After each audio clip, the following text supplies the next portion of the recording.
정관용입니다. 한국 사회에서 여성과 관련된 이슈 계속 그 중요성이 커지고 있죠. 성폭력, 성희롱 문제, 저출산 대책, 낙태죄 폐지 논란까지 이처럼 다양하고 중요한 현안들을 총괄하는 분, 여성가족부의 정현백 장관, 잠시 후에 전화로 함께 만나보시겠습니다. 7시 5분 시작되는 2부에서는요. 고삐 풀린 망아지 같은 문재인 정권을 막겠다.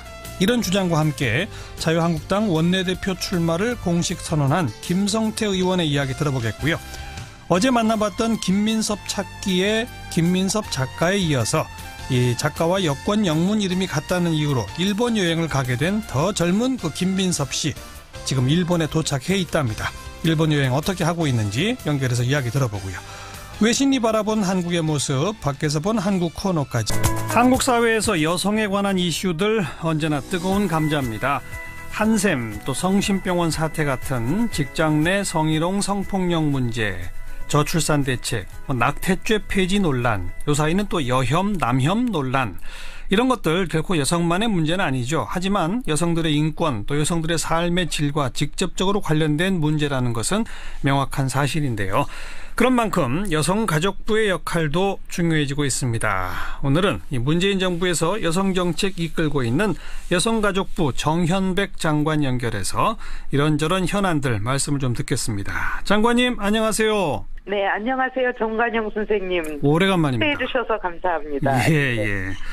7월에 취임하시고 이제 한 5달 됐어요. 그죠? 네네. 눈코 뜰 새 없이 바쁘시죠? 네, 그렇습니다. 간단히 소회 한 말씀 해주시면요. 그 문재인 대통령께서 페미니스트 대통령을 선언하고 출발하셨고 네. 내각의 여성 비율도 31.4%로 올라갔고요. 이거는 국정 운영의 핵심 가치가 성평등이다라는 것을 드러내는 것이고요. 예. 또 다른 그래서 굉장히 중요한 전환기인데 또 다른 한편으로는 이것은 이제 국가 생존 전략으로서 성평등을 얘기하고 여성가족부의 역할이 중요해졌다는 얘기거든요. 예. 그래서 사실은 시간이 지날수록 더 마음의 부담과 책임감이 커지고 있는 것 같습니다. 예. 특히 여성가족부는 정책 영역은 광범하고 가치도 많아서 작은 예산과 인력으로 우리 여성가족부 식구들이 굉장히 고생을 하고 있어요. 하지만 저희 역할은 정책의 사각지대, 특히 소외받고 있는 사람들을 위한 내실 있는 정책을 펼치는 일이어서요. 여성가족부 역할이 중요하다고 생각하고 열심히 노력하겠습니다. 네. 오래전부터 여성운동계를 또 이끌어 오셨고 그쪽 활동을 하셨습니다만 막상 정부에 가보니까 밖에서 막 외치던 것만큼 호락호락하지가 않죠? 그렇습니다. 그러니까 이상하고 현실 사이에서 끊임없이 조화를 이루려고 하려고 노력해야 된다고 생각하고 있습니다. 예. 지금도 국회에 가 계시다고요? 네네. 이번 그 법사위에서 다뤄질 여가부 관련 법률들 중요한 것 쟁점이 어떤 것들이 있습니까? 예, 중요한 쟁점이 2가지인데요. 우선 하나는 저희가 그 양육비 관련해서 양육비 지원 관련해서 한시적인 양육비를 지원하는 거. 이건 무슨 얘기냐면 양육비를 제대로 지급하지 않고 있고 그래서 정말 어려움에 처한 빈곤 가정의 경우에는 국가가 한시적으로 양육비를 먼저 지원하는 제도인데요. 이 제도의 경우에 본인 그 양육비를 지급해야 되는 사람의 동의 없이도 양육비를 지급해야 되는 분의 그 소득이나 재산을 조사할 수 있도록 해달라. 그런 거를 법안을 지금 제출을 했습니다. 그러니까 양육비를 지급해야 되는 사람의 소득 재산 정도를 파악할 수 있어야 정부가 먼저 우선 지원 같은 걸 할 근거가 마련된다 이건 건가요? 예, 뿐만 아니라 구상권을 청구할 수 있습니다. 그렇군요. 근데 이 법에 지금 반대하는 분들이 많습니까? 예, 이 법에 대해서 좀 여러 가지 이견이 있습니다. 이런 것은 결국은 법원의 역할이 아니냐, 기존의 사법체계에서 해야 되지 않느냐, 뭐 이런 등등의 논란은 좀 있습니다. 하지만 긴급 지원이 필요한 빈곤 가정이라면 예외적으로 인정받을 수 있어야 되는데 그렇죠? 그렇습니다. 그리고 외국의 사례에서는 그렇게 하고 있습니다. 네. 그리고요. 아까 시급한 현안이 2개라고 하셨는데 또 하나는요? 아동 청소년 문제인데요. 지금 청소년 성보호법이 있습니다. 근데 이 법에서 이제 청소년 성범죄 저지른 사람의 경우에는 취업을 제한해야 한다. 10년간 하는 규정이 2016년 3월에 위헌 판정을 받았습니다. 그래요? 그래서 지금 1년 8개월 동안 성범죄자가 아동 청소년 관련 기관에 취업이 가능해져서 실제로 취업하고 있고 여기에서 문제가 발생하고 추진하고 있습니다. 예. 근데 그게 왜 위헌 판정을 받았었죠?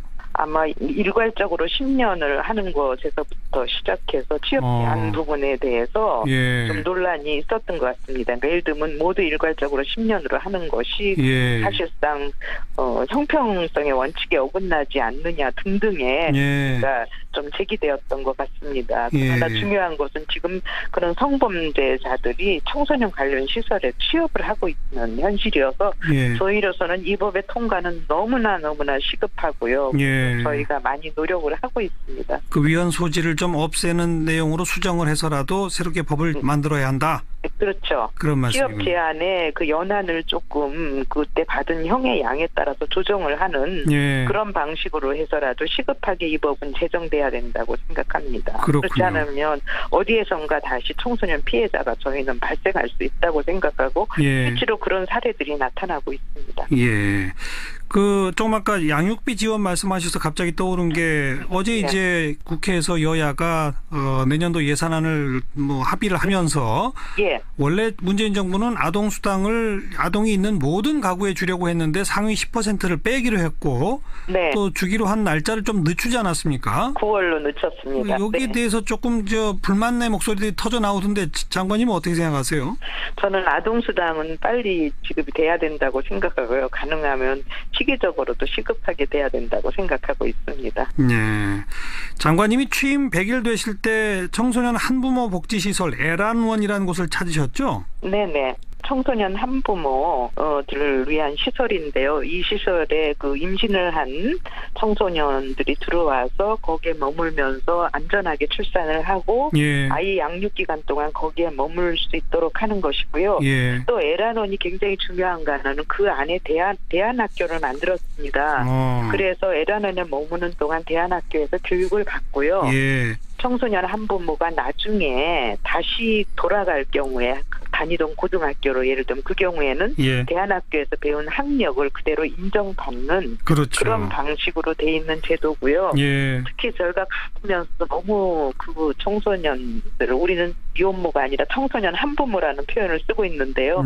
가서 만나면서 너무 제가 가슴이 아팠고 그러나 참 제가 용기를 얻은 것은 거기에 들어온 청소년 한부모들이 죄책감이나 이런 거 열패감 이런 것을 벗어나서 너무 씩씩해졌고 자기가 아이를 낳고 잘 기러야겠다는 생각을 하면서 굉장히 명랑하고 희망적인 관점을 갖게 돼서 굉장히 저는 즐거웠습니다. 아이도 키우면서 학교 공부도 동시에 진행할 수 있는 그런 시설. 장관님이 취임 100일을 맞아서 꼭 에란원을 꼭 찍어서 가신 무슨 이유가 있을 것 같아요? 사실은 청소년 문제가 굉장히 중요하고요. 우리가 저출산 문제로 새 정부가 굉장히 고민을 많이 하고 여러 정책을 내놓지만 사실 아이를 낳은 청소년 한부모들이 건강하게 살아가고 그 아이들이 건강하게 자라는 게 굉장히 중요하다고 생각하고요. 다른 한편으로는 저희 여성가족부가 청소년 정책에 조금 더 적극적으로 참여해야 된다는 그런 의미도 담고 있습니다. 아까 말씀하시면서 성평등이라는 게 이제는 국가 생존 전략이다 이런 표현 쓰셨잖아요. 성평등이 왜 대한민국 생존을 좌우할까요? 그 말씀 좀 해주세요. 저는 지난 9월 6일 날 IMF 총재인 라가르드치가 한국에 오셨을 때 강연을 했는데요. 그때 어떤 말씀을 하셨냐면 여성 고용이 늘어나면 한국의 GNP가 10% 이상 올라갈 거다 하는 얘기를 하셨는데 결국은 경력 단절 여성의 문제를 보면은요. 안정적인 일자리가 사실상 저출산을 극복하는 데도 굉장히 중요하고요. 저희가 경제성장을 달성하는 데도 굉장히 중요하다고 생각했어요. 저는 국가의 생존 전략이라고 생각하고 있습니다. 그렇죠. 최근에 성평등 보이스라는 게 출범했다고요? 그게 뭡니까? 성평등 보이스가? 저는 성평등은 여성의 힘만으로는 안 되고요. 남성이 함께 참여해야 한다고 생각하고 있습니다. 유엔은 이미 남성과 소년들이 참여해야지 실질적인 성평등이 가능하다고 생각해서 he/she 정책도 하고 있습니다. 예. 그래서 저희 여성가족부도 성평등을 지지하는 남성들 46명이 모여서 만들었고요. 아, 남성들이 모인 게 성평등 보이스예요? 네, 그래서 예. 이분들이 뭐 신문, 칼럼, 기고도 하고 인터뷰도 하고 방송에도 나가시고 해서 예. 저희들을 굉장히 지원하고 있고 저희에게 큰 힘이 되고 있습니다. 예. 그래서 성평등은 남성과 함께 네. 저희는 이렇게 모토로 내세우고 있습니다. 네. 그런데 여전히 뭐 직장 내 성희롱, 성폭력 뭐 참 네. 심각합니다. 그 네. 정부에서는 우선 공공부문에서부터 제대로 좀 네. 성희롱 방지해 보자라고 공공부문 성희롱 방지 대책을 발표하셨는데 그 핵심 내용이 뭐죠? 저는 과거의 공공부문 성희롱 방지 대책하고는 굉장히 다른 과감한 정책이라고 생각을 하고요. 대통령께서 직접 지시하고 범정부 차원의 대책이 마련된 것은 처음 있는 일인데요. 예. 가장 과거와 달리 중요한 건 첫째, 예. 피해자가 적극적으로 신고할 수 있는 시스템을 구축하겠다. 메일을 통해서도 할 수 있고 뭐 이런 방식으로요. 전산망을 통해서도 할 수 있게 하는 것이고요. 두 번째는 예. 피해자에게 불리한 조치가 취해졌을 경우에는 기관장의 책임을 묻겠다. 기관장이 처벌받을 수 있는 거죠. 예. 다양한 방식으로. 그다음에 세 번째는 피해자가 신고를 한 후에 2차 피해가 발생합니다. 이번에 한생기업에서도 전형적으로 나타났는데요. 예. 신고한 후에 괴롭힘을 당하는 거죠. 그렇죠. 2차 피해 발생에 대해서는 보다 적극적인 조치를 하거나 정책을 취하겠다는 것이 과거와는 달라진 점이라고 저는 생각하고 있습니다. 네. 그냥 과거에 있었던 성희롱 방지에 있어서는 미처 보지 못했던 네. 피해자가 신고를 하는 게 주저되거나 신고한 후에 불이익을 받는 거기에 초점을 맞췄다 이 말씀이로군요. 네. 네. 그래야지 여성들이 안심하고 신고할 수 있고 알겠습니다. 고용관계도 계속 유지할 수 있고 저는 그렇다고 생각합니다. 먼저 예. 이런 걸 통해서 공공부문부터 좀 모범을 보여주시기 바라고. 네. 또 오늘 모신 김에 최근에 좀 뜨끈뜨끈한 현안 가운데 낙태죄 폐지 부분에 대해서 장관님 어떤 의견 가지세요? 낙태죄 폐지 부분에 대해서는 저는 찬성이냐 폐지냐를 가지고 이분법적으로 논란을 하는 것은 저는 굉장히 바람직하지 않다고 생각을 하고요. 예. 낙태죄 폐지와 관련해서 일단 중요한 거는 여성의 건강입니다. 네. 여성들이 불법 낙태나 뭐 시술 같은 걸 통해서 여성 건강이 훼손되고 그건 결국은 다시 출산을 할 수 있는 능력에도 문제가 생기고 그렇죠. 그런 부분을 막는 것이 일단 중요하다고 생각하고요. 예. 그렇다면 정책적으로 여성 건강에 중심을 두면서 얘기를 하면서 예. 낙태와 관련한 다양한 조건들을 좀 검토를 해본다든가 하는 방식으로 해야 되는데 일단은 먼저 좀 정교하게 실태 조사를 하고요. 예. 거기에 대한 대응 방안을 좀 외국의 사례를 보면서 조금 연구를 하면서 상세한 정책 방안을 제시하는 것이 저희가 진행해야 할 일이라고 생각하고 있습니다. 그리고 요즘 뭐 인터넷 공간 이런 데를 중심으로 여성 혐오 논란, 반대로 남성 혐오 논란 막 이런 뭐 약간 전쟁 같은 분위기들이 펼쳐지지 않습니까? 이런 현상 장관님 어떻게 보시고 혹시 여기에 대해서는 정부가 뭐 할 역할은 없을까요? 어떻게 생각하세요? 저는 그런 부분에 대해서요. 저희는 여성가족부가 수동적으로 대응할 것이 아니라 좀 적극적으로 대응하자고 생각하고요. 예. 그래서 제가 취임하면서 바로 성평등 문화 TF를 구성을 해서 여성과 남성 서로에게 말 걸기 라는 것부터 시작을 해서요. 예. 나아가서는 성평등 문화를 우리가 바꿔가야 되고 성평등 문화를 바꿔가기 위해서는 여성가족부가 담론의 창조자가 돼야 되고 그래서 여성가족부가 남성과 여성과 남성의 대화뿐 아니라 바로 평등하게 공존할 수 있는 그런 담론을 만들어가는 역할을 하려고 생각을 하고 있습니다. 네. 최근에 마녀의 법정이라는 드라마는 여성가족부도 지원을 했는데요. 이 마녀의 법정이라는 드라마를 통해서 사실은 성범죄, 그거로 인한 피해자의 고통 부분이 굉장히 많이 알려졌고 국민들이 공감을 하고 있다고 생각해서요. 앞으로도 를 통해서 성평등 문화를 확산하는 노력을 하겠습니다.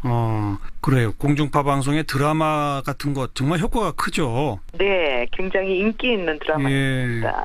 그런 새로운 시도와 노력 계속 좀 이어가 주시기 부탁을 드리겠습니다. 네.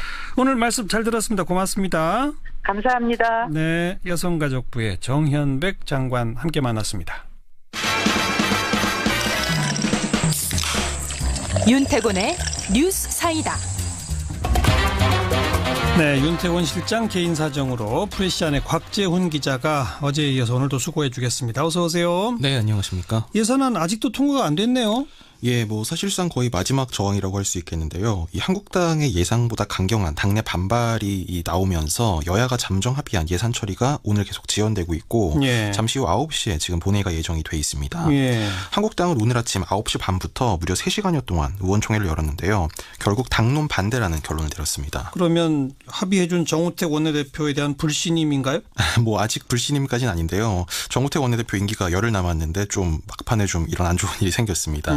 사실 의원총회 시작 부분에서 정우택 원내대표가 이 공개 발언을 한 걸 보면 대놓고 말은 그렇게 안 해도 대강 좀 해주자 이런 뉘앙스가 사실 분명히 있긴 있었거든요. 현장에서 어떤 말을 했는데요? 예를 들면 이런 겁니다. 물론 의원총회니까 원내대표가 가장 먼저 모두 발언을 시작하는데 협상에 힘써준 김도읍 예결위 간사라든지 정책위의장 원내수석 일일이 감사하다고 이렇게 인사를 하면서 마치 끝난 것처럼 이런 분위기를 좀 잡았고, 또 공무원 증원 부분에 대해서 정부 여당에서 증원에 성공했다고 자평을 하는데 향후 대한민국이 그리스나 베네수엘라처럼 비대한 공공부문으로 인해 국가부도 위기 전락할 수 있다 이런 말에 귀 기울여달라 이렇게 얘기를 했습니다.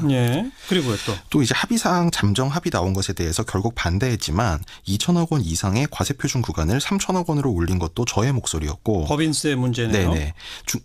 중소기업에 대해서 모태펀드 등 1천억 세출을 더 지출해라. 이것은 순전히 제 목소리였다. 이렇게 얘기하면서 제 목소리가 어느 정도 반영됐지만 결국 법인세 3% 인상은 받을 수 없다는 게 우리 당 입장이다. 이렇게 말을 했는데요.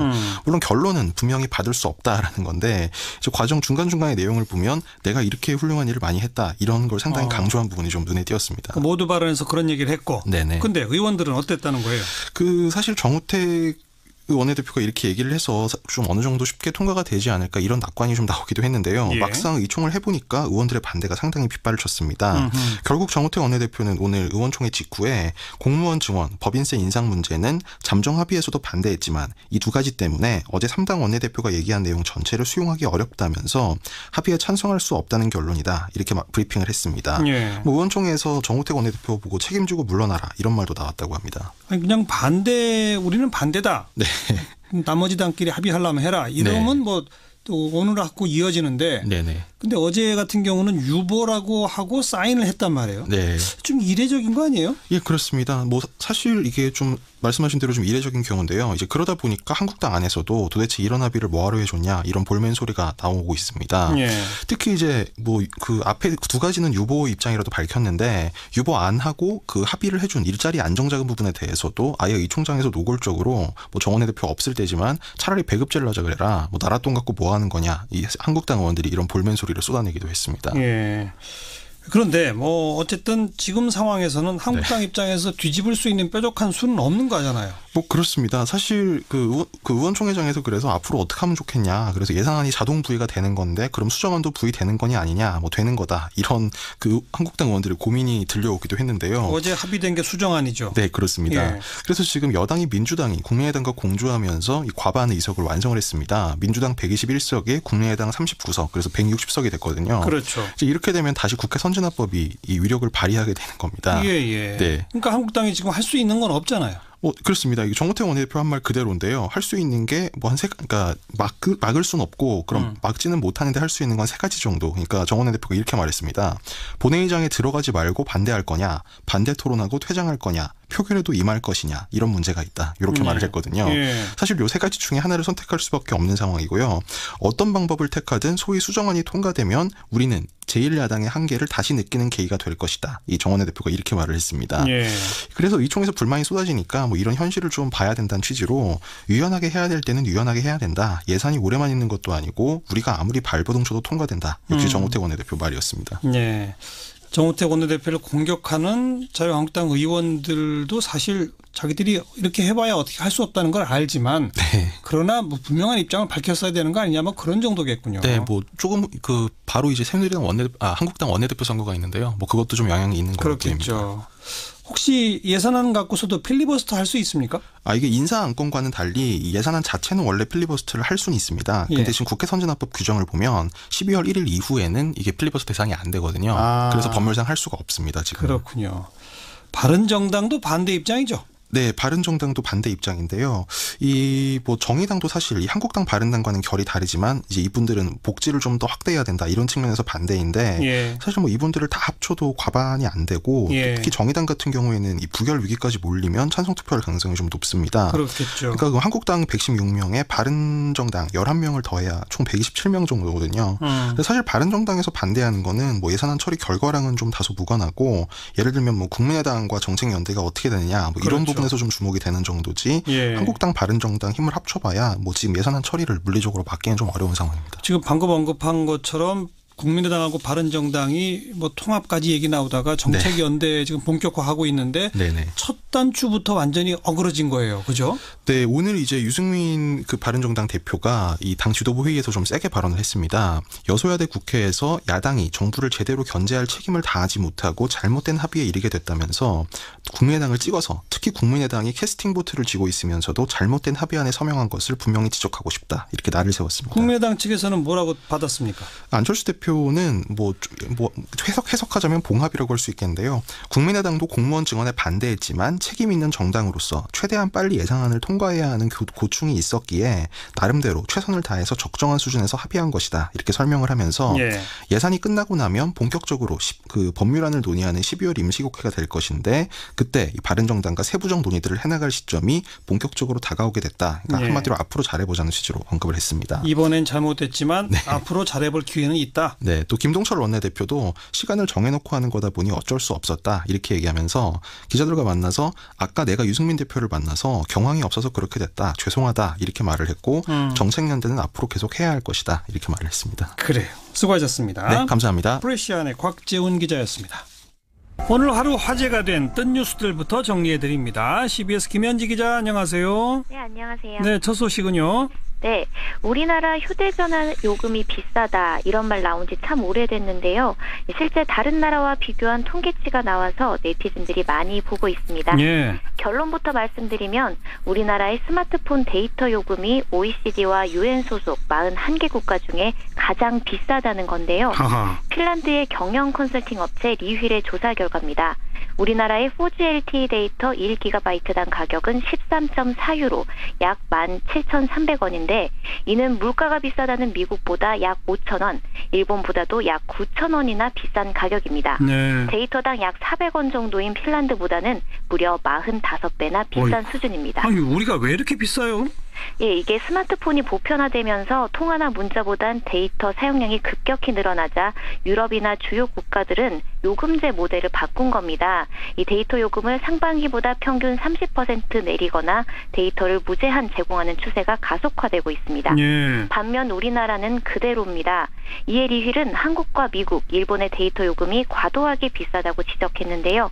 특히 데이터 요금이 가장 비싼 상위 10개 업체에 SKT, LGU+, KT가 5위, 7위, 10위를 기록하자 국내 통신 3사의 요금제 담합 논란도 재조명되고 있습니다. 네, 이 휴대폰 이용 요금 반드시 재조정돼야 됩니다. 다음 소식은요. 네, 60세 한국인의 남은 수명이 10년 전보다 3년 가까이 늘었다는 소식입니다. 통계청은 현재 60세인 남성은 앞으로 22.5년을, 60세인 여성은 27.2년을 더 살 것으로 예상했는데요. 네. 이는 10년 전보다 남녀 모두 2.9년씩 늘어난 겁니다. 고령화 추세 분명히 확인되는군요. 정말 100세 시대 될까요? 네, 이게 아쉽게도 100세까지 생존할 확률은 아직까진 바늘구멍입니다. 남성은 1.1%, 여성은 3.8%에 불과하더라고요. 그런데 중요한 건 이게 수명은 길어졌지만 질병이나 사고 없이 건강하게 살 수 있는 기대 수명은 남녀 각각 64.7년, 65.2년으로 조사됐습니다. 네. 또 남자는 14.6년을, 여자는 20.2년을 병을 안고 살아가는 것으로 예측됐습니다. 이 같은 소식이 전해지자 누리꾼들은 100년도 못 살 인생 1000년의 근심으로 사는구나. 야근만 안 시켜도 수명은 쭉 올라간다는 우픈 반응을 보이면서도 네. 25년밖에 안 남았다니 엄마 제가 더 잘할게요. 2002년 월드컵이 15년 전인 거 생각하면 시간이 얼마 안 남았네. 엄마 아빠 아프지 말고 건강하게 사세요라는 가슴 뭉클한 댓글도 많이 남기고 있습니다. 네, 건강하게 오래 그게 중요하죠.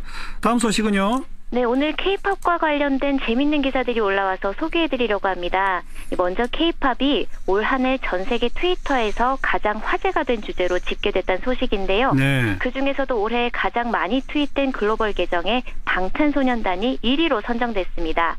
이어 2위에 세븐틴, 9위엔 몬스타엑스가 올라 총 3개의 K-팝 계정이 글로벌 탑10에 들었습니다. 대단합니다. K-팝. 그렇죠? 네, 그뿐만이 아닙니다. 이 세계적으로 트윗된 노래 상위 10위 안에도 K-팝이 4곡이나 되고요. 올해 신설된 계정 가운데 가장 많은 관심을 받은 계정에도 엑소와 워너원이 나란히 1위를 차지했습니다. 또 다른 반가운 소식도 있는데요. 이 방탄소년단이 최근 선보인 마이크 드롭이란 곡이 세계적 권위를 자랑하는 빌보드 핫 100 28위에 오른 건데요. 예. 이 방탄소년단은 불과 2달 전 타이틀곡이었죠. DNA가 67위에 오른 것에 이어 또다시 빌보드 메인 차트에 2번이나 그것도 껑충 뛴 순위로 진입하면서 예. 한국 가요사의 새로운 역사를 썼습니다. 방탄소년단은 이제 시작이니까 앞으로 아마 더 훌륭한 성적을 낼 것 같습니다. 수고하셨습니다. 네, 감사합니다. 김현지 기자였습니다.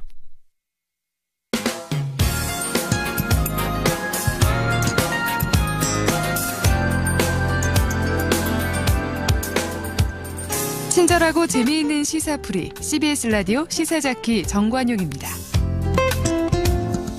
오는 12일에 자유한국당 원내대표 경선이 치러질 예정입니다.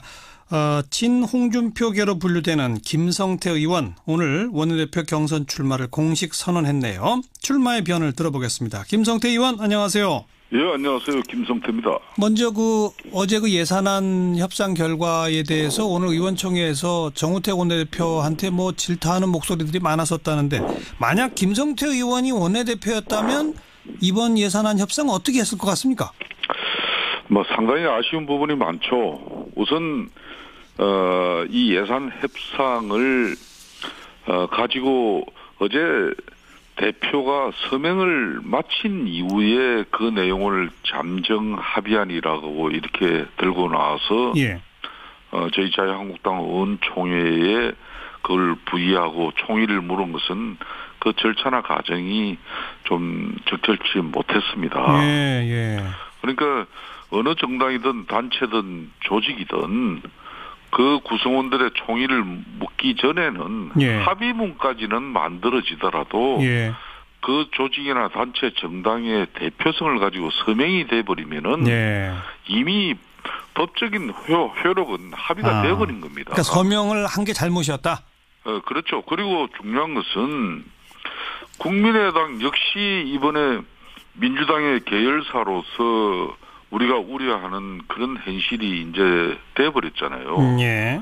자기네들의 실리는 다 챙기고 나름대로 또 정치적 명분까지 챙겼단 말입니다. 예. 이거는 한마디로 엄청난 정치적 야업을 뒷거래가 이루어지고 있는데 왜 우리 원내 지도부가 예. 그런 낌새를 못 차렸는지. 예. 그러면은 전남에 한마디로 KTX를 저렇게 또 돌리고 무한공항으로 예. 새만금에 또 그 막중한 엄청난 예산을 또 투입할 수 있는 그런 또 내용이 만들어지고 예. 그렇다면은 상대적으로 자유한국당은 그러면 TK 지역이든 PK 지역이든 대규모 국책 사업에 뭘 따냈을까요? 예. 그리고 중요한 것은 지금 현재 특히 예산 중에서 저희들이 묵과할 수 없는 부분이 공무원 정원 예산입니다. 예. 이번 공무원 그렇게 늘어나 버리면은 앞으로 5년 동안 약 28조 원의 예. 국민 헬스가 이제 추가로 더 들어가야 될 상황이에요. 알겠습니다. 그 얘기는 자주 들었던 그 자유한국당의 입장이니까. 어떻게 그렇게 일방적으로 그런 예산 협상에서 덜컹 합의가 이루어진 내용을 가지고 이렇게 우리 의원들한테 이걸 들이밀었다는 것은 이거는 저희들이 납득하기 상당히 곤란합니다. 그런데 국민의당에 대해서 민주당의 계열사다, 두 당이 야합과 뒷거래를 했다 이렇게 비판하셨습니다만 어쨌든 현실적으로 더불어민주당이 국민의당과만 합의를 이끌어내면 자유한국당이 아무리 반대해도 아무런 방법이 없는 건 현실 아닙니까? 그러니까 이 대통령이 지금 의회를 통하지 아니하고 대통령 정치를 직접 하는 거거든요. 국민적 높은 지지도를 가지고 제1야당인 더군다나 보수정당인 자유한국당은 의도적으로 지금 배제하고 있는 겁니다. 예. 한마디로 한국당 지금 패싱을 하고 있는 것이죠. 예. 왕따를 시키는 거죠. 그렇게 하고는 국민당하고는 뒷거래를 하는데 예. 이번에는 실리적인 것뿐만 아니라 계엄 문제라든지 그리고 선거법 개정 관련 이런 선거구 획정 문제라든지 예. 이런 내용을 앞으로 하겠다는 그런 실질적인 밀실 합의를 이뤄놓고 예. 이걸 했단 말이에요. 예. 그러면 저희들 입장에서는 이걸 뭐 민주당과 또 국민의당 이 뒷거래만 이렇게 비판해서도 또 안 될 문제가 있긴 있어요. 그러니까 비판해봤자 방법이 또 없잖아요. 그렇지만은 예. 현재 상황에서 우리 원내 전략이 자기네들 중심의 이런 한마디로 대국민 기만적인 예산 회비를 뒷거래를 할 때 예. 그 낌새를 가지고 아무리 지금 현재 선진화법 때문에 예. 아무것도 못한다 그러지만은 그래도 할 수 있는 정치적 행위들이 있는데 이걸 앉아서 그냥 당한 꼴이 돼버린 거예요. 그러니까 예. 저는 그런 측면이 아쉽다는 것이고. 그러니까 서명할 것이 아니라 이 두 당의 그런 야합을 공격하고 비판하면서 뛰쳐나왔어야 한다 이건가요? 뛰쳐나와가지고 국민들에게 예. 이 내용을 상시하게 이렇게 보고하고. 알겠습니다. 국민 여론을 만들어야죠. 예, 뭐 그 정도 말씀 듣고 이제 원내대표 출마에 변 들어야 되는데 예산안 얘기만 잔뜩 했네요. 그러니까 말이에요. 자, 원내대표를 내가 해야 되겠다 하는 이유는요? 저는 그렇습니다. 지금 보수의 철학에 기반을 다시 세우는 그런 자유한국당을 만들지 않으면 안 된다는 그런 절박함을 가지고 있습니다. 예. 자유한국당은 정권을 잃고 야당이 된 이후에도 보수로서 철학이 빈곤하고 또 야당으로서 전략이 부재한 상태였습니다. 예. 그러니까 그렇기 때문에 이번 예산안 협상에 이런 참사가 발생이 되는 거죠. 예. 그러니까 어떤 모습에 그러면 야당을 건설을 해 가야 할 것인가 이런 부분에 우리 내부적인 고민이 분명히 부족했습니다. 예. 보수 핵심과 보수 통합이라는 과제는 지금 우리에게 부여된 당면 과제이죠. 그렇죠. 보수 핵심과 보수 통합을 바탕으로 대여 투쟁력을 강화시키는 게 맞는 건데 네. 지금 우리는 이 정권의 결연이 맞서는 야당은 하겠다면서 실질적으로 예. 이 야당은 국민적 신뢰와 지지를 기반으로 하지 않고 있으면은 이거는 용두삼이에요. 예. 그러니까 현재의 위기는 다들 우리 당에서는 이게 보수 계멸이다, 보수의 위기다 그러는데 이번 삐뚤어졌어도 우리가 말은 똑바로 해야죠. 지금은 보수의 위기가 아니라 자유한국당의 위기입니다. 네. 이 점을 우리가 명확히 하자는 게 제 출마의 변입니다. 자유한국당이 국민적 신뢰와 기대를 못 받고 있는 것. 네. 어떻게 하면 국민적 신뢰와 기대를 받을 수 있습니까? 한마디로 자유한국당이 가치를 위해 이익을 버리는 모습을 저는 보여야 된다고 봅니다. 어떤 가치를 위해 어떤 이익을 버려야 합니까? 한마디로 자유한국당은 지금까지 아직까지 우리가 기득권 여당이라는 점을 명확하게 이렇게 야당으로서의 체질 전환이 이루어지지 않았어요. 예. 왜 그렇게 아직도 그러고 있냐? 기득권을 버려야 한다. 그러니까 지난 10년간의 그 기득권이 철저하게 몸에 배어 있는 것입니다. 예. 그러니까 지금 한마디로 야성을 발휘해야 될 그런 제1야당이 예. 아직까지 처절하지 못한 그런 모습이라는 거죠. 그 처절한 모습은 한마디로 국민들이 그 처절한 모습을 보고 동정도 보내고 지원도 신뢰도 해야 되는 것입니다. 알겠습니다. 더 처절하게 싸워야 한다 이 말씀. 우리는 아직까지 제대로 된 자성과 반성 그리고 우리 자신들이 제대로 아직까지 망가지지 않았죠. 예. 그런 처절한 망가짐 속에서 저희들이 새살이 돋아야 되는데 네. 그런 부분이 지금 안타깝다는 겁니다. 지금 김성태 의원이 누구랑 경쟁하게 될지도 아직 안 정해졌습니다. 이른바 중립지대라고 하는 이주영, 조경태, 한성교 의원은 단일화하겠다라고 해서 아마 여론조사 통해 한 명으로 정리할 것 같고 친박계로 분류되는 유기준, 홍문종 두 분도 단일화한답니까? 어떻게 된답니까? 단일화 하겠죠, 최종적으로는. 그런데 지금 현재 중간지대, 중립지대라고 하는 것은 정치에서는 존재하지가 않습니다. 그래요? 당이 위기에 빠져 있음에도 불구하고 여전히 제밥에만 관심을 갖는 분들이 이 중도파라는 이름에 또 다른 계파를 만들어서 이 급조된 중립지대에서 한마디로 탈박 세탁쇼가 이루어지는 거죠. 탈박 세탁쇼? 네, 그렇습니다. 탈박 이게 세탁쇼고 간판만 바꿔다는 그런 상투적인 수법이에요. 중립이 아니라 이분들도 역시 친박이라고 보시는 거예요? 언제 저희 자유한국당은 새누리당 시절에 친박, 비박, 진박, 잔박 그러다가 쪽박 찬 정당입니다. 예. 그럼 친박 아니면 비박이지 언제 중도박이 있었습니까? 예. 그런 분들이 지금 와서 갑자기 뭐 자기는 중도 중립지대다. 알겠습니다. 바람직하지 않아요. 그건. 다음 주 12일 날 뭐 1차 투표에서 과반 얻을 수 있다고 확신하세요?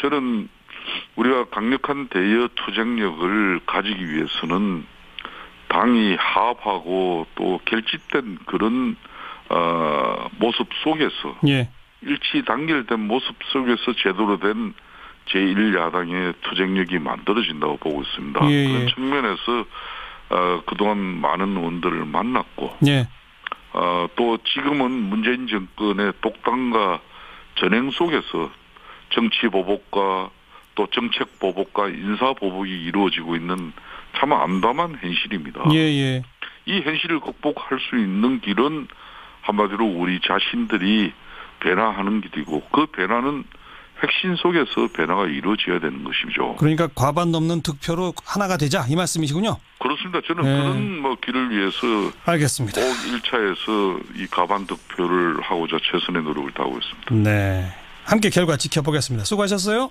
예, 감사합니다. 김성태 의원이었습니다.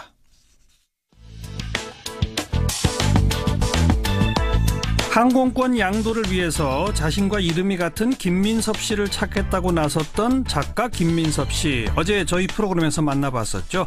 결국 영문 이름이 같은 김민섭 씨 찾아서 항공권 양도할 수 있었고 게다가 뜻하지 않은 많은 도움까지 이어져서 따뜻한 연대의 힘을 느낄 수 있었다. 이런 이야기 어제 들었는데요. 바로 그 항공권을 양도받은 10살 아래 김민섭 씨 지금 일본에 도착했다고 합니다. 전화로 연결해보죠. 안녕하세요. 네, 안녕하세요. 예, 지금 어디세요, 일본? 저 지금 공항이요. 5분 전에 입국 수속 끝나가지고요. 아, 이제 막 도착하셨군요? 예, 조금 지연돼서 지금 도착했어요. 예. 처음에 김민섭 씨를 찾는다는 그 김민섭 작가의 글을 보셨을 때 어떤 생각 드셨어요?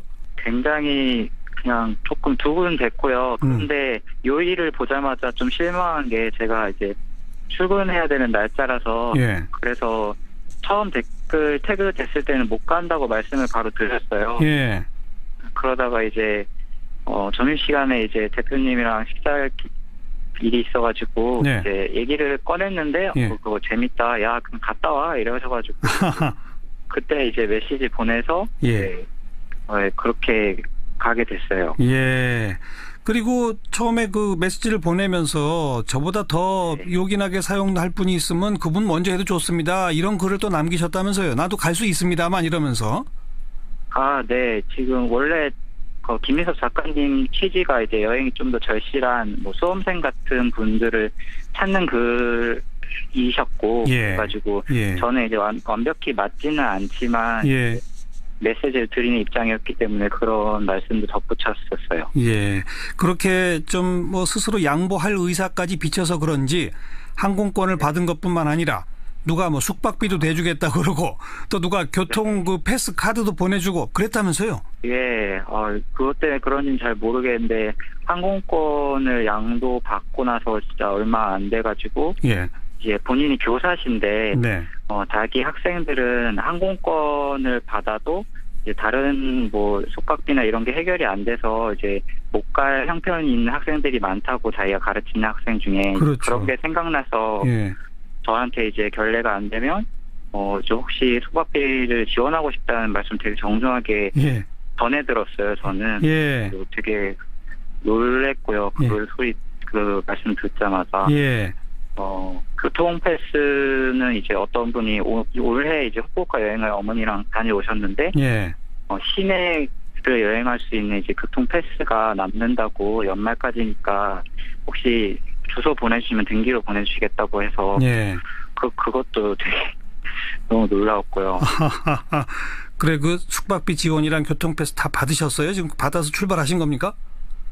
네, 저 등기는 바로 이제 나주에서 보내주셔가지고 다음날 받았고요. 예. 숙박비는 이제 제가 이제 교사분께서 생각하셨던 형편은 아닌 것 같아서 이제 괜찮다고 마음만 받고 싶다고 일단 댓글로 전해드렸는데 일단 네 확실히 전해드려야 되는데 네 그렇습니다. 숙박비는 네. 결국 그러니까 숙박비는 사양하신 거군요. 네, 예. 그러고 싶어서요. 예. 그리고 이제 다른 와이파이 포켓 와이파이 임대 회사에서는 예. 자신 회사 이름을 안 밝히시고 이런 식으로 돕고 싶다면서 이제 퀵으로 통신 해결할 수 있는 포켓 와이파이도 보내주셔가지고 예. 네, 그것도 되게 얼떨떨했습니다. 네. 게다가 우리 김민섭 씨가 그림 전공하셨다면서요? 네, 저는 디자인 전공입니다. 그래서 그 그림 잘 그리는 김민섭 씨 재능을 살린 스토리 펀딩까지 지금 이어지고 있죠? 도와주신다는 분 계속 연달아 나타나다가 카카오에서 또 연락이 와가지고 네, 한번 해보는 게 어떠냐고 하셨었거든요. 예. 재밌는 이야기 같다고. 예. 저는 이제 동기들 중에 가장 그림을 못 그리는 편이라서 컴플렉스로 이제 하루에 스케치 딱 하나만 그려보자는 마음으로 프로젝트를 딱 시작한 지 딱 한 달 됐을 텐데 예. 그런 좀 부족한 실력이 이제 여기 스토리 펀딩 하는데도 이제 쓰이고 해가지고 그것도 되게 놀랐습니다. 네. 뭐 지난 며칠 동안 연속 놀라움의 연속인데 얼떨떨하시기도 할 것 같습니다. 지금 소감이 어떠세요? 아직도 이제 실감이 잘 안 나고요. 아까 그냥 비행기 타서 창밖 보는데 그냥 웃음만 나오더라고요. 되게 웃음만 나왔고요. 예. 그리고 너무 도와주신 분들이 너무 많아서 되게 감사했고요. 약간 좀 조심하게 되는 부분도 있었고요. 예. 그 김민섭 작가를 오늘 공항에서 혹시 만나셨어요? 네. 오늘 점심 때 이제 출발하기 전에 이제 한 시간 정도 뵀었습니다. 어떤 이야기를 나누셨어요? 제가 며칠 동안 이제 이런 일이 일어나서 고민한 것이 과연 이렇게 많은 분들을 왜 한 번도 얼굴도 본 적도 없는 나를 이렇게 도와줄까 이런 부분들이었는데요. 예. 작가님께서 이제 자신의 경험을 말씀해 주시면서 이제 약간 힌트를 주셨어요. 뭐죠? 본인도 이제 나는 지방대 시간 강사다라는 책을 내고 나가지고 정말 이유 없이 도움을 받은 일이 굉장히 많았대요. 때마다 왜 저를 도와주니까 물었을 때 그냥 당신이 잘 됐으면 좋겠다라는 대답이 돌아왔다고 해요. 네. 김민섭 작가님이 이제 그런 것들이 생각난 이후에 한 2년 뒤에 저한테도 이제 비슷한 이야기를 해주시게 된 거죠. 자신이 평범하기 때문에 응원받을 자격이 있다는 그런 말씀이요. 예.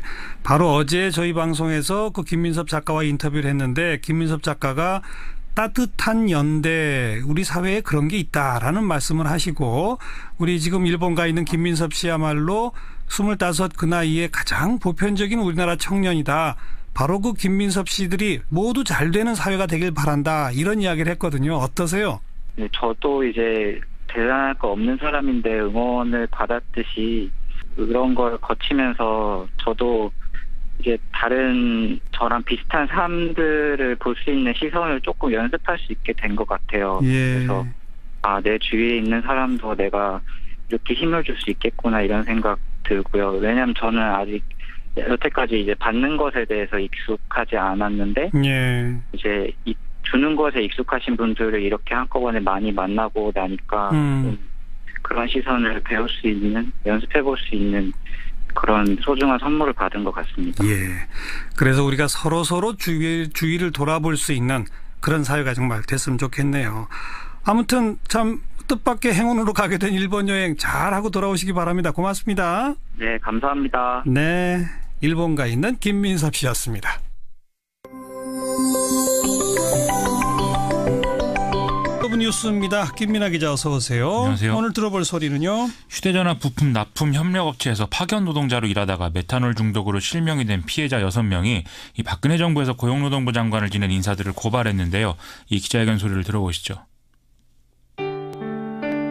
저희 딸 진이는 시각장애 1급, 뇌경변 4급, 정신장애로 재활 치료를 받고 있습니다. 이것뿐만 아니라 자궁 내막 정식증과 상체불명의 자궁 및 질출혈, 곧 폐경이라고 하네요. 이제 겨우 30인데 말입니다. 왜 피해자인 우리가 증명해야 합니까? 당시 박근혜 정부에서의 노동부 장관이었던 방한함 장관과 이기권 장관, 당시 고용노동부 안산지청장 3명을 고발을 하게 되었습니다. 2014년 3월에 이미 메탄올을 사용하는 휴대폰 제조 공정에서 메탄올 실명이 있었다는 것을 발견했습니다. 살인해놓고 살인 안 했다고 하는 거짓말이랑 똑같은 거 아니에요? 저희 피해자들은 가족과 같이 살고 있는데요. 가족 얼굴 못 보고 사는 게 너무 힘들어요.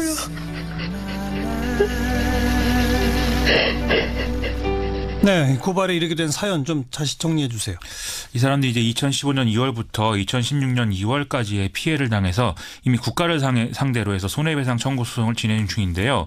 이 피해를 당하기 전인 2014년 3월에 삼성전자 하청업체에서 일하던 중국인 동포 남모 씨가 메탄올 중독으로 실명한 사건이 이미 있었다라는 게 새로 밝혀졌다는 겁니다. 네. 이후에 이 중국인 동포 남모 씨는 근로복지공단을 통해서 산재보험 요양급여 승인을 받았고 2014년 10월까지 치료를 받다가 11월에 한국을 떠났는데 당시에 이제 남모 씨의 사업장을 담당하는 고용노동부 안산지청이 여기에 대해서 별다른 조사나 수사도 진행하지 않고 방치했다는 거죠. 그러니까 산재로까지 인정을 공식적으로 받았다는 얘기죠? 그렇습니다. 그러면 메탄올을 사용하지 못하도록 하든지 어떤 조치를 취해야 하는데 안 했다? 그렇습니다. 왜 그랬답니까? 일단 고용노동부 설명은 2014년도 업무 추진 지침 등에 근거한 일반 재해 조사 대상이 아니었다라는 등의 어떤 절차적인 문제를 주로 이제 언급하고 있는 상황인데요. 하지만 메탄올 실명 피해자들과 노동건강연대 같은 시민단체들은 2015년 2월 달에 최초로 메탄올 중독 피해가 알려진 이후에 추가 피해자가 있는지 알려달라 이런 요구들을 자기들이 했음에도 고용노동부가 고의로 이 사건을 은폐한 것이다 이렇게 주장을 하고 있습니다. 아무 조치도 취하지 않고 또 과거에 그런 피해가 있었다는 사실조차 은폐했다. 그렇죠. 참 이해가 안 돼요. 왜 그랬을까요? 이게 결국 정책적인 문제가 배경에 있는 거 아니냐 이런 지적이 나오는데요. 일단 메탄올 실명 피해자들의 공통점은 파견 노동이 금지되어 있는 업종에서 파견 노동자로 일을 했다라는 것입니다. 그런데 이 당시에 박근혜 정부는 파견 업종 확대를 밀어붙이던 그런 상황이었다는 거죠. 박근혜 전 대통령은 2016년 2월 3일에 반월 시와 국가산업단지를 찾아서 파견 업종 확대 필요성을 직접 강조하기도 했는데 고용노동부가 메탄올 실명 피해 발생 사실을 보도자료로 밝힌 게 바로 이 다음 날인 4일이었다는 거죠. 그런데 이 자료에는 불법 파견 관련 내용이 들어가지 않은 그런 상황이었다는 겁니다. 결국 파견 확대 여론에 걸림돌이 될까 봐 이렇게 좀 사건을 축소하거나 은폐하려는 이런 시도가 있었던 게 아니냐는 게 피해자들의 주장이고요. 더군다나 앞서의 이제 중국인 동포 남모 씨 사건 같은 경우에는 세월호 참사가 있던 때 바로 그 시기였거든요. 또 하필 이 사건 자체가 안산에서 일어난 것이었기 때문에 여론이나 이런 측면을 더 이제 고려해서 어떤 그 판단을 했던 거 아니냐 이게 의심스럽다 이런 얘기들도 지금 피해자들은 하고 있는 상황입니다. 어쨌든 이 피해자들이 좀 최소한의 억울함을 풀고 같은 문제가 반복되지 않을 수 있는 그런 조치를 좀 시급하게 해야 될 것 같습니다. 그래야죠. 다음 뉴스는요? 남재준 이병기 전 국정원장이 오늘 구속 기소가 돼서 국정원 특활비 관련 수사 1막이 이제 지나가는 그런 이제 시점이 됐습니다. 두 사람에게 적용된 혐의는 특가법 위반 및 뇌물공여이고 남재준 원장의 경우에는 국정원법 위반 및 강요 혐의도 같이 적용이 됐는데요. 이 대목은 남재준 전 원장이 대기업을 부당하게 압박해서 이른바 화이트리스트 단체인 재향경우회를 지원하게 했다라는 것입니다. 한편 국정원으로부터 특활비를 받은 의혹을 받고 있는 자유한국당 최경환 의원은 국회 예산안 표결을 이유로 오늘 검찰 출석은 안 했는데요. 어쨌든 뭐 표결이 이루어지면은 바로 이제 내일이라도 출석을 하겠다 이런 입장을 얘기하고 있습니다. 네. 그리고 이명박 대통령 시절 청와대에서 일했던 김태효 전 비서관 오늘 검찰 출석했죠? 그렇습니다. 군의 댓글을 통한 정치 개입에 관여하고 보고를 받았다 뭐 이런 혐의들을 쭉 받고 있는데요. 어제 저녁에는 지난 10월부터 검찰의 수사가 이 대목에 관련해서 속도를 내야 오니까 당시에 이제 청와대 관계자들과 빈번히 좀 수상한 통화들을 했다 이런 보도까지 나온 상황입니다. 뭐 어쨌든 오늘 오전에 검찰에 출석해서 기자들에게 사실관계에 따라 성실히 해명하겠다 이 김태효 전 비서관이 직접 밝히기도 했는데요. 검찰은 김태효 전 비서관이 2007년 남북정상회담 대화록 유출 사건 이것과도 관련이 있는지 조사한다는 입장인데 여기엔 지금 남재준 전 원장도 같이 그 의혹이 있는 것으로 밝혀지고 있습니다. 문무일 검찰총장 올해 안에 주요 수사를 마무리한다 이런 이야기를 했죠. 그렇습니다. 오늘 기자간담회를 열고 수사라는 게 기한을 정하기는 어려운 것이긴 하지만 올해 안에 주요 수사 마무리하기 위해서 최선을 다하겠다 이렇게 얘기를 했는데요. 하지만 올해라 봐야 이 수사를 기준으로 놓고 보면 며칠 남지 않은 상황 아니겠습니까?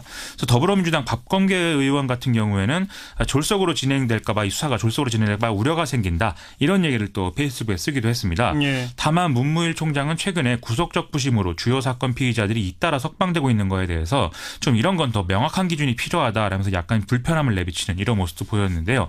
특히 서울중앙지검이 진행하는 수사를 둘러싸고 이런 구속 기각되고 이런 논란들이 계속되면 예. 검찰의 수사 능력에 의문 제기하는 목소리가 지금 커질 수 있는 상황이기 때문에 이런 걸 좌고우면하지 말고 좀 흔들림 없이 최선을 다하는 모습을 좀 보여줘야 될 것 같습니다. 네. 자, 다음 뉴스는 대법원이 공직선거법 위반 혐의로 기소된 국민의당 최명길 의원에게 벌금 200만 원을 선고한 원심을 확정했습니다. 선출직 정치인이 공직선거법 위반 혐의로 기소돼서 100만 원 이상의 벌금형을 받으면 의원직을 상실하게 되는데요. 예. 최명길 의원은 지난 총선 당시에 선거 사무원으로 등록되지 않은 이모 씨에게 온라인 선거운동을 부탁한 뒤에 200만 원을 제공한 혐의입니다. 현행법령은 선거 사무원으로 등록되지 않은 자원봉사자에게 실비나 수당 등의 명목으로 금품을 지급하지 못하도록 되어 있다는 거죠. 국민의당 분위기는 좋지 않죠? 그렇습니다. 이 문제가 된 행위가 좀 위법이긴 한데 어떤 악질적인 그런 행위까지는 아니었다는 점에서 이 최명길 의원은 좀 억울한 마음을 감추지 못하고 있는 그런 분위기고요. 국민의당 입장에서는 그렇지 않아도 좀 한석이 아쉬운데 40석에서 39석으로 줄어서 좀 타격이 크다 이 얘기가 나오고 있습니다. 특히 또 최명길 의원의 지역구는 서울 송파구 을이기 때문에 수도권 지지 기반이 특히 지금 아쉬운데 이건 역시도 좀 어떤 큰 타격이다 이런 얘기 나오고요. 네. 최명길 의원은 과거에 김종인 전 의원과 가까웠고 국민의당에 와서는 안철수계로 분류됐다는 점에서 당내 어떤 정치 역학구도 여기에도 미묘한 영향을 끼치는 거 아니냐 이런 전망도 나오고 있습니다. 좀 이른 얘기긴 하지만 송파을 보궐선거 출마 예상자 이런 얘기들 벌써 튀어나오겠네요. 그렇습니다. 원래 이 지역이 강남, 서초, 강동, 송파 이래서 강남벨트로 불리고 좀 보수 정당이 유리한 곳이다 이렇게 평가받는 지역이거든요. 예. 그런데 지난 총선에서 워낙 수도권에 야권 바람이 강하게 불었고 박근혜 전 대통령 변호인으로 잘 알려져 있는 유영하 변호사가 공천을 받았다가 김무성 당시 대표가 무공천을 선언하는 등의 좀 자중질환 상황이 있었죠. 그랬죠. 그래서 야당 후보였던 최명길 의원이 당선되는 좀 곡절이 있는 지역입니다. 여의도 주변에서는 안희정 충남지사가 삼선도지사 출마 대신에 이 지역에 출마해서 원내 입성을 노릴 것이다. 이런 시나리오가 지금 언급되는 상황인데요. 아하. 여당에서 이렇게 차기 대권 주자 중 한 사람이 나온다고 하면 야권도 거물카드로 맞붙는 방법을 좀 생각해야 되겠죠. 이 대목에서 재미있는 게 96년도 15대 총선 때 홍준표 자유한국당 대표가 정치 입문 직후에 당선된 지역이 송파갑이고 현재 거주지도 송파구라는 것입니다. 네네. 다만 홍준표 대표는 지방선거를 지휘해야 한다는 이유로 출마를 안 하겠다는 입장 밝혔는데요. 최근에 대구에 공석이 되어 있는 당협위원장 신청하겠다는 말도 한 걸로 봐서는 나중에 대구 출마를 모색하고 있는 것 같습니다. 네, 안희정, 홍준표 맞대결 이런 것도 재미있을 것 같긴 하네요. 만약에 그렇게 되면 상당히 재밌는 국면이 될 것 같습니다. 자, 수고하셨습니다. 고맙습니다. 김민아 기자였습니다.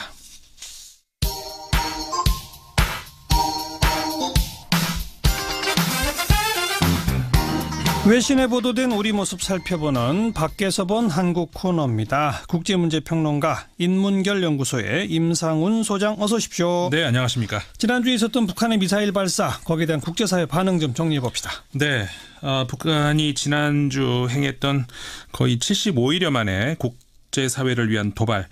과연 이들은 무엇을 얻기 위한 도발이었을까? 적어도 미국 정부가 자신들의 의도대로 전쟁, 완전 파괴 이런 화두로 응답을 해왔다는 점에서 단기적 차원에서의 북한의 그 소기의 목적을 달성했다 이런 판단을 하는 것 같습니다. 예. 그렇다면 더 장기적인 차원에서 북한의 목적 이거는 미국과의 대화 요구일 텐데요. 결국 미국은 지금까지 핵과 대륙간 탄도미사일을 보유하지 않은 북한을 대했던 입장에서 그것들을 앞으로는 보유한 북한을 상대해야 되는 그런 입장으로 바뀌게 됐는데요. 북한은 이들이 미사일 성공했다고 자평하자마자 바로 미국을 향해서 대화를 그러니까 핵 보유국 인정을 전제로 대화를 요구하고 나섰고 예. 미국은 핵을 포기해야만 할 수 있다. 응하지 않겠다. 이런 입장에 와 있죠. 예. 이런 입장에서 미국에서 크게 두 그룹에서 두 가지 목소리 나오고 있다. 이렇게 좀 정리를 할 수 있을 것 같습니다. 미국 내 두 그룹 두 목소리. 네. 어디에요? 하나는 미국의 정부 관료와 정치인 그룹이고요. 예. 또 하나는 언론 및 학자 그룹입니다. 예. 그러니까 미국 정부 관료들 중에서는 그쪽에서는 이제 이번 북한의 도발을 응징해야 된다. 더 강력한 제재와 전쟁까지 배제할 수 없다. 이런 입장들이 나오고 있고요. 예. 반면에 그 전문가 그룹에서는 이제 서서히 미국과 북한 양측이 대화에 임할 때가 됐다. 이런 주문들이 나오고 있습니다. 그러니까는 우리나라 언론들이 이 외신 반응이다 이렇게 전하고 있는 것들이 주로 이 미국의 정치인과 관료들의 반응들을 주로 전하는 것들인데요. 관료의 발언이 나오면 다 보도하죠. 네. 예. 예를 들어서 이제 린지 그레이엄 미국 공화당 상원 의원이 한국으로 미국 가족들을 추가로 보내는 것을 반대한다. 그리고 심지어는 현재 한국에 거주하고 있는 미군 가족들을 대피시킬 것을 미국 국방부에 촉구하고 있다. 이렇게 외신들이 전하고 있거든요. 그렇죠. 예. 이 4일자 영국 가디언에 따르면은 그레이엄 상원 의원이 미국 CBS의 그 페이스 더 네이션이라는 프로에 출연을 해서 북한 도발을 감안하면은 한국으로 아내와 아이들을 보내는 건 제정신이 아니다. 미군의 한국행의 가족이 동반해서는 안 된다. 이렇게 말을 했다고 보도를 했고요. 예. 앞서서 맥메스터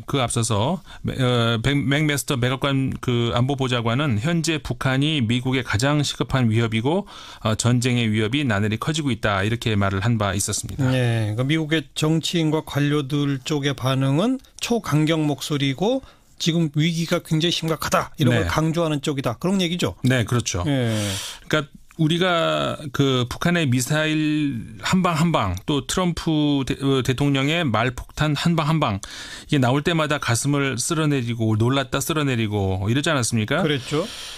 최근 1년의 일들을 그래서 이런 걸 잘 한번 정리를 해보면은 결국은 북한과 미국이 한 번씩 교대로 한반도 위기를 잔뜩 키워놓고 나서 그다음에 트럼프 대통령이 직접 동아시아 순방을 하면서 이제 마치 정세가 안정되는 듯한 착시를 일으키게 했고 예. 그래서 한국 국민들이 트럼프 대통령을 향해서 박수를 보내는 사이에 미국은 한국 정부에 수조 원어치 무기를 팔아치웠고 그랬죠.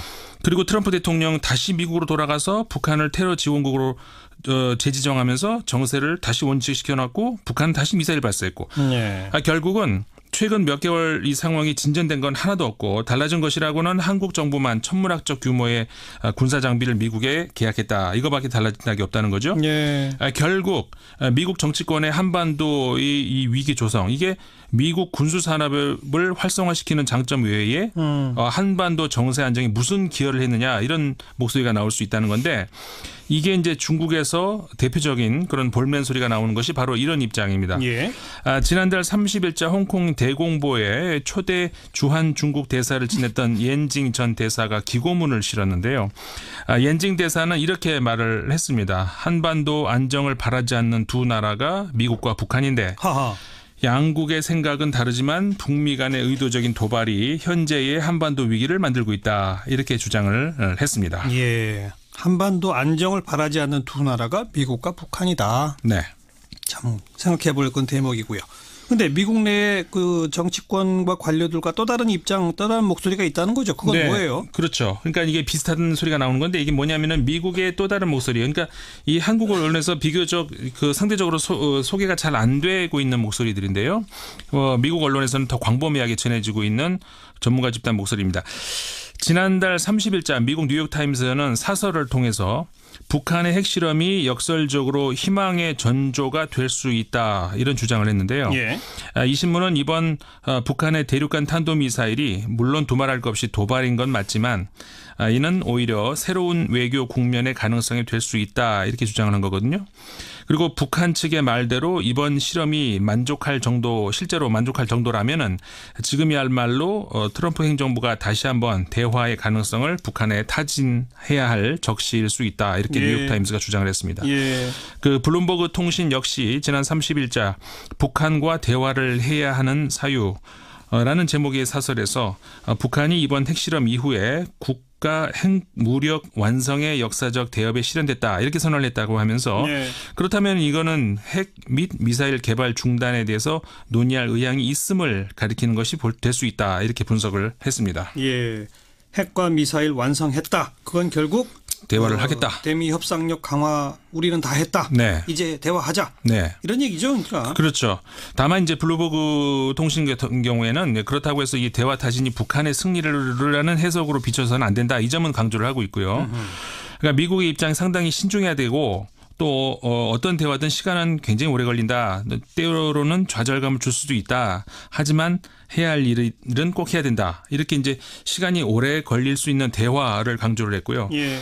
그다음에 또 그 외교 전문 온라인 매체죠. 근데 디플로매트 가 또 지난주 이번 북한의 ICBM 대륙간 탄도미사일 실험이 가까운 시일 내에 대화 가능성이 높아졌다. 이걸로 인해서 높아졌다. 네, 그렇게 했습니다.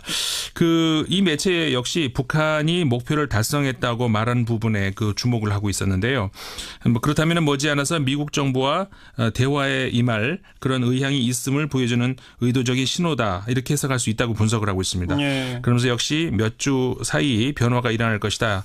라고 기대해서는 안 된다. 장기적인 대응을 주문하기도 했습니다. 뉴욕타임스, 블룸버그, 또 디플로매트. 네. 그러니까 사실 미국의 모든 언론은 한반도의 전쟁은 불가능하니까 결국은 대화로 풀 수밖에 없고 그렇죠. 북한이 이제 스스로 완성했다고 하니 미국 정부 이제 대화에 대해서 진지하게 더 고민해라. 계속 그 목소리를 내고 있는 거고. 네. 하지만 미국 정부는 계속 긴장을 고조시키면서 한국에 무기 팔고 이런 맞습니다. 거군요. 네. 그렇게 해서 미국의 두 목소리다. 이렇게 정리할 수 있습니다. 유럽 쪽 목소리는 어때요? 프랑스 한 언론이 이번 북한의 도발을 계기로 새로운 국제 질서 가능성을 가늠해 보는 어떤 기사를 선보였는데요. 예. 이게 프랑스의 중도 보수 성향 신문입니다. 르피가로지가 어제 그러니까 4일자 보도한 내용인데요. 최근 북핵 위기는 세계의 중심축이 아시아 태평양으로 이동하고 있다는 걸 보여주는 일이다. 이런 분석을 했습니다. 예. 그러니까 동아시아 지역의 영토 분쟁, 역사 분쟁 이게 이제 완전히 해결되지 않은 지역이라고 소개를 하면서 북한 위기는 북한 정권의 고립화, 그다음에 트럼프 대통령의 돌발적 행동, 그다음에 워싱턴의 혼란과 판단 오류에서 비롯된 것이다. 이렇게 정리를 하면서 예. 미국의 핵 우산은 이제 신뢰를 잃고 있다.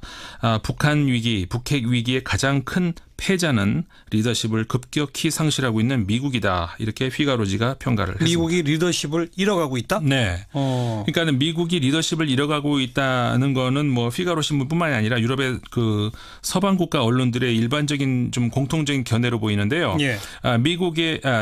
영국의 가디언도 30일자 신문에서 전쟁에 대한 트럼프 대통령의 호전적인 발언으로 미국이 점점 고립되고 있다. 이렇게 분석을 해냈거든요. 예. 이 신문은 그래서 지금 단계에서 중국이 이 북한 위기를 벗어날 수 있는 어떤 중요한 역할을 하기는 힘들어 보인다. 이렇게 전망을 했는데요. 그 이유는 그 가디언 신문의 평가입니다. 예. 트럼프 대통령이 친구를 잃고 또 주변 사람들과 거리를 두게 하는 이상한 능력을 가지고 있다. 아하. 그 덕분이라면서 비교적 가까운 것처럼 보였던 그 영국의 테레사 메이 그 영국 총리 같은 경우도 최근 논쟁을 벌였던 일이 있었는데 예. 이제 그 일을 상기시키고 있고요. 예. 독일 신문도 한번 봤는데요. 도이치 벨러라는 그 신문이 29일 이렇게 얘기했습니다. 북한의 ICBM이 기회가 될 수 있다. 이 신문도 이렇게 얘기했고, 그러니까 북한이 이제 유리한 고지를 점에서 협상 준비가 됐을 수 있다. 이렇게 전문가의 말을 인용해서 보도를 하게 됐습니다. 예. 그러니까 특히 지금 방금 소개해드린 도이치 벨러 이 신문이 우리 언론에 알려졌던 그 그레이엄 상원 의원의 전쟁 가능성 언급 이 말이 나왔던 상황을 자세하게 설명을 하고 있는데요. 이 기사에서. 이 신문에 따르면은 이 그레이엄 상원 의원이 CNN 방송에서 미국이 북한과의 전쟁을 향해서 나아가고 있다 이렇게 말을 하니까 사회자가 북미 간의 전쟁 발발 가능성은 동북아 수백만 명의 목숨을 위태롭게 할 수 있다 이렇게 사회자가 말을 했다고 합니다. 예. 그러니까는 그레이엄 상원 의원이 이렇게 말을 했다고 합니다. 미국의 대통령은 미국의 안보와 영내 안정 사이에서 선택을 해야만 한다 이렇게 말을 했다고 하거든요. 바로 미국의 북한 무력 응징론의 배경을 보여주는 장면이라고 할 수 있을 것 같습니다. 예, 그렇죠. 긴장만 고조시키고 해결에 대해서는 별로 역할을 못하고 있으니까 미국의 리더십은 잃어가고 있다. 네. 그런 반응이 유럽에서 나온다는 얘기군요. 유럽입니다. 네. 그래요. 또 어떤 소식들 정리해 볼까요? 그 문재인 대통령 관련 외신 보도 한 두 가지 좀 전해드리겠습니다. 예. 최근 문재인 대통령 임무가 우리 많이 유행하는 말입니다만 극한 직업이다 이렇게 평가하는 외신 보도들이 좀 나오고 있는 것 같은데요. 그래요? 네. 그 4일자 어제죠. 그 홍콩 명보가 살얼음판을 걷는 문재인 대통령 이런 제목의 칼럼에서요. 예. 문재인 대통령이 한중 간의 갈등에서 어려운 임무를 수행 중이다 이런 평가를 했는데 박근혜 정권 하에서 사드 배치가 이루어졌지만은 문재인 대통령이 미국과의 관계상 사드 배치를 번복하기는 어렸을 것이다. 그러면서 이제 대신 중국의 강력한 대응보다는 소프트한 해결책을 찾았고 그 임무가 그 노영민 주중 대사에게 주어졌다 이렇게 소개를 했습니다. 노영민 대사에 대해서 중국은 좀 호의적인가요? 일단 그 문재인 대통령이 최측근이라는 점에서 긍정적으로 보고 있고요. 특히 그 중국의 저 역사라든가 뭐 한시 이런 거에 능하다는 그러니까 한 지중파로 알고 있습니다. 예. 그래서 이 칼럼에서도 그 노영민 대사에 대해서 중국의 기대가 있다면서 그 중국이 가장 기다리는 것은 한국이 사드를 설치해야 되는 이유, 그다음에 그 정당성을 좀 설명해 주는 일이다 이렇게 말을 하고 있거든요. 그러니까 한국이 중국의 안보 이익을 해치지 않는다면은 중국도 굳이 더 이상 이제 사드 문제를 붙잡고 있을 이유는 없을 것이다 이렇게 말을 하고 있는데 예. 뭐 어쨌든 그래서 문재인 대통령도 중국과의 관계에 성의를 보이기 위해서 그 한미일 군사 연합 군사 훈련을 거절을 했다. 그 결과로 문재인 대통령이 방중 그다음에 시진핑 국가주석의 그 평창 올림픽 방한 가능성도 나오게 된 것이다 이렇게 예. 평가를 했습니다. 한중 간의 갈등 속에 살얼음판을 걷고 있다. 네. 그게 홍콩 명보의 보도단 얘기죠. 그렇습니다. 대통령에 대한 또 하나 외신 보도는 뭡니까? 미국의 외교 전문지죠. Foreign Policy가 이번 연말에 그 글로벌 리팅커라고 하는 코너를 기획을 했는데요. 리팅커가 뭐예요? 그러니까 띵커 하면은 이게 저 사상가 뭐 이런 예. 뜻 아니겠습니까? 근데 예. 약간 말장난을 한 겁니다. 앞에 이거 RE를 이탈릭처로 써가지고 예. 다시 재고해보는 이런 말을 같이 덧붙인 그런 뜻인데, 그러니까 2016년이 왜 그러냐면 2016년이 글로벌 포퓰리즘의 시대다 이렇게 평가를 내리고 있습니다. 그래서 이제 브렉시트가 영국을 집어삼키고 트럼프라는 인물이 대통령이 되고 두테르테라는 인물이 대통령이 되는 그런 해가 있다면은 예. 2017년은 이거를 재고해보고 결산하는 한 해였다 이렇게 정리를 하면서요. 그래서 이제 리팅커라고 하는 건데 새로운 질서가 정착함에 따라서 이걸 어떻게 대응을 할 것인지 살펴보는 의도다 이렇게 기획 의도를 설명하고 있는데 예. 이 기획에서 글로벌 리팅커로 이제 문재인 대통령을 꼽은 겁니다. 뭐라고 평가를 했어요? 올해를 장식할 글로벌 리팅커로 문재인 대통령을 한국의 품위 있는 민주주의 리더십을 되살리려 하는 인물이다 이렇게 평가를 했습니다. 예. 이 매체는 새로 집권하는 지도자들 가운데서 문재인 대통령보다 더 큰 시련에 직면하는 지도자는 거의 없었다. 취임하자마자 최우선 과제가 박근혜 정부에서 결정적인 타격을 가했던 정부에 타격을 했던 부패 스캔들이 터진 뒤에 국민의 신뢰를 복원해야 되는 과제였다 이렇게 평가를 하면서 예. 그런가 하면 또 사드로 인한 그 미국 중국 사이에서의 갈등 이걸 조정을 해야 됐고 설상가상으로 김정은의 핵무기 위기를 겪어야 됐다 이렇게 네. 전하고 있습니다. 큰 시련에 봉착했는데 뭐 국민적 평가는 괜찮다 이런 보도겠군요. 네, 그렇죠. 예. 대선 당시 그 득표율이 40% 정도 웃돌았는데 이제 그 취임 한 달 만에 지지율 75%를 기록했다. 뭐 여러 가지 부도론 어조라든가 뭐 열린 자세 이런 것들이 지지 요인이다. 이런 평가가 나왔습니다. 알겠습니다. 글로벌 리팅커 문재인 대통령 이야기까지. 자, 수고하셨습니다. 네, 감사합니다. 국제문제평론가 인문결 연구소의 임상훈 소장이었어요.